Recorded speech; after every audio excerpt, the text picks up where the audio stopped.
அரசர்கள் முதல் நூலிலிருந்து வாசகம். அந்நாட்களில் ஆகாபு இஸ்ரேல் மக்கள் அனைவரையும் அழைத்தான். பொய் வாக்கினரையும் கர்மேல் மலையில் ஒன்று திரட்டினான். எலியா மக்கள் அனைவர் முன் சென்று, எத்தனை நாள் இருமனதோராய் தத்தளித்து கொண்டிருக்கப் போகிறீர்கள்?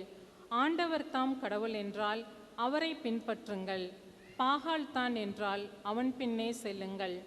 அப்பொழுது எலியா மக்களிடம், ஆண்டவரின் திருவாக்கினருள் நான் ஒருவன் தான் எஞ்சியிருக்கிறேன். பாகாலின் பொய் வாக்கினரோ 450 பேர் இருக்கின்றனர். 2 காளைகளை எங்களிடம் கொண்டு வாருங்கள். அவர்கள் ஒரு காளையை தேர்ந்தெடுத்து அதை துண்டு துண்டாக வெட்டி விறகின் மேல் வைக்கட்டும். ஆனால் நெருப்பு வைக்கலாகாது. மற்ற காளையை நான் தயார் செய்து விறகின் மேல் வைப்பேன். நானும் நெருப்பு வைக்க மாட்டேன். நீங்கள் உங்கள் தெய்வத்தின் பெயரை சொல்லி அழையுங்கள். நானோ ஆண்டவரின் பெயரை சொல்லி அழைப்பேன். அதற்கு நெருப்பு மூலம் பதிலளிக்கும் கடவுளே உண்மையான கடவுள் என்றார்.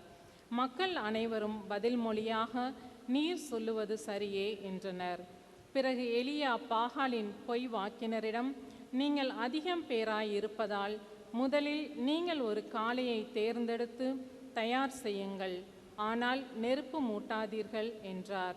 அவ்வாறே அவர்கள் தங்களுக்கு கொடுக்கப்பட்ட காளையை கொண்டு வந்து தயார் செய்த பின் காலை முதல் நண்பகல் வரை பாகாலின் பெயரை கூப்பிட்டு, பாகாலே பதில் தாரும் என்று கத்தினர். ஆனால் எக்குரலும் கேட்கவில்லை, எப்பதிலும் வரவில்லை. எனவே அவர்கள் தாங்கள் கட்டிய பலிப்பீடத்தை சுற்றி ஆடலாயினர். நண்பகல் ஆயிற்று. எலியா அவர்களை கேலி செய்து, இன்னும் உரத்த குரலில் கத்துங்கள், அவன் ஒரு தெய்வம். ஒருவேளை அவன் ஆழ்ந்த சிந்தனையில் இருக்கலாம், அல்லது ஒதுக்குப்புறம் போயிருக்கலாம், அல்லது பயணம் செய்து கொண்டிருக்கலாம், அல்லது தூங்கிக் கொண்டிருக்கலாம். அவன் விழித்தெழ வேண்டியிருக்கும் என்றார்.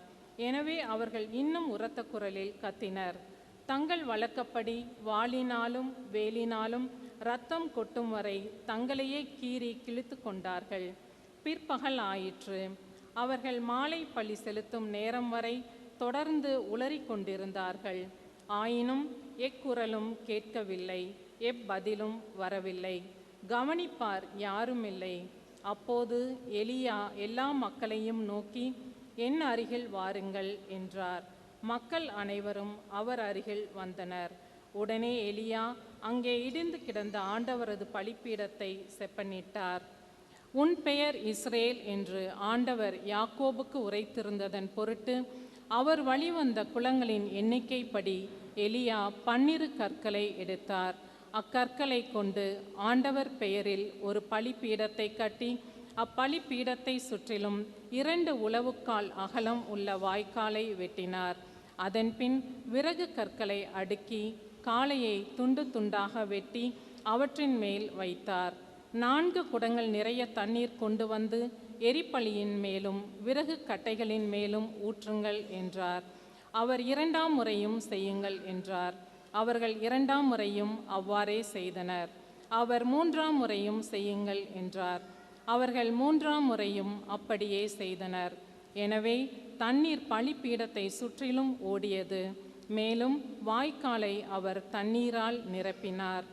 மாலை பலி செலுத்தும் நேரமாயிற்று.